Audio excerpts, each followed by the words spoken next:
yun, ang gikahi naman.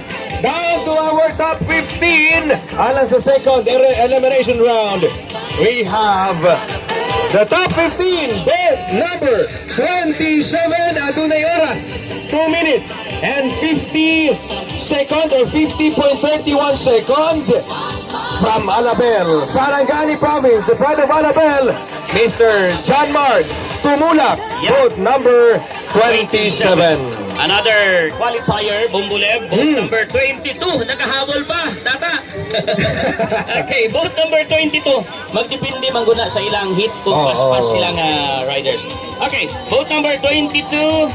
May oras siya nga 2 minutes and 43.44 seconds from Team Ornaisa of Malapatan, Sarangani Province. Tata, makagkalat.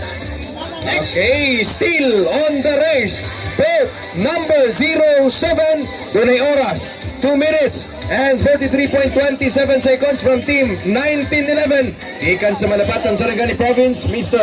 Benhur Latif. Okay, vote number 36 from Super Aiza Gihapon, Kiamba, Sarangani Province, Mr. Tapi Paladon. Welcome sa Top 15. Okay. Okay. Still on the race. Vote number 31. The pride of Alabel. Dunay oras. 2 minutes and 38.38 seconds. Mr. Dave Subel. Yeah, vote number 9 from Team Ismailin, Balut Island, Sarangani, Davao Occidental, Mr. Jok Parayag. You're still on the race.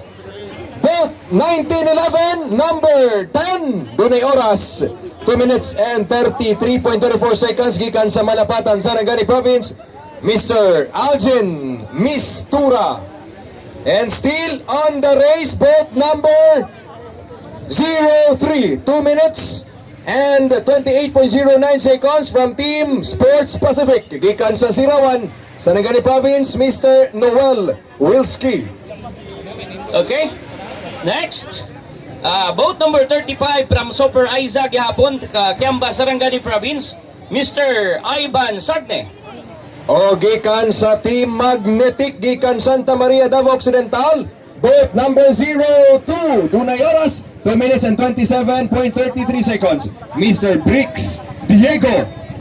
Okay, vote number 37 Super Aiza from Kiamba, Sarangani Province, Mr. Tony Ridolia.